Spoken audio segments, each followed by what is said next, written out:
And now let's talk about the post entrance and what comes next. Well, it's time for the smack talking to begin, and honestly it is very impressive how many lines each wrestler actually recorded for this game. You can't kill my buzz. You will kneel down before the Lord of Darkness. It's a huge amount of commitment that is missing even from today's titles. Step on up to bat, cause I'm supplying the wood. Call me a maniac. The fact that Austin has over a minute of different lines is just insane.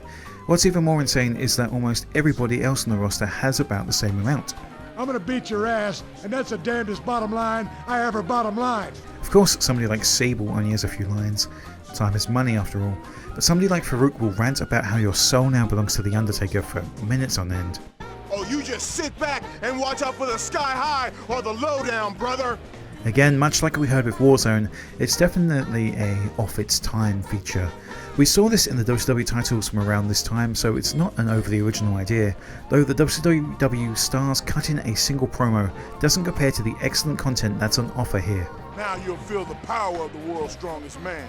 You just didn't listen, did ya?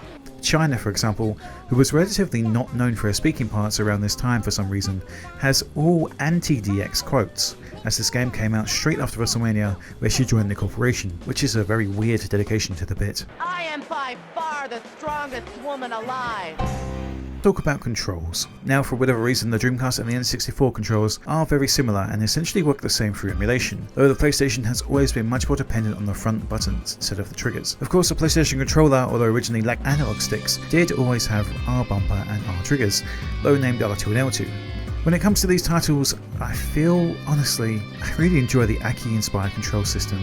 It's so based. It's great. Using the bumpers of the controller for apple and attacks makes perfect sense. Of course, a title like Attitude complicates things slightly by throwing in the kick button, which is assigned to triangle or the Y button on the controller, making my fingers have to leave my beloved triggers and bumpers. They're cold without the sweet embrace of the bumpers. Oh, so cold. To heat things up, Attitude brings back the beloved up, down, left to right fatality style move system that was debuted in Warzone. This time around, a super kick is as easy as left right square from Shawn Michaels, making this move totally unfair. Super easy to spam that one. Kane's tombstone is up up down, which of course, like before, is similar to Taker's up down up circle, which is actually the same as Austin's Stone Cold Stunner. I much prefer the way that Warzone had both tombstones on opposite inputs. Now, a move like the Godfather's Pimp Drop is a sweet left right down punch, whereas a Shamrock ankle lock requires a left down right kick. Speaking of finishes, it's still hard to see when and where one is actually the most effective. On the Dreamcast, I hit Droz with 3 almost straight Fame asses before getting the pinfall,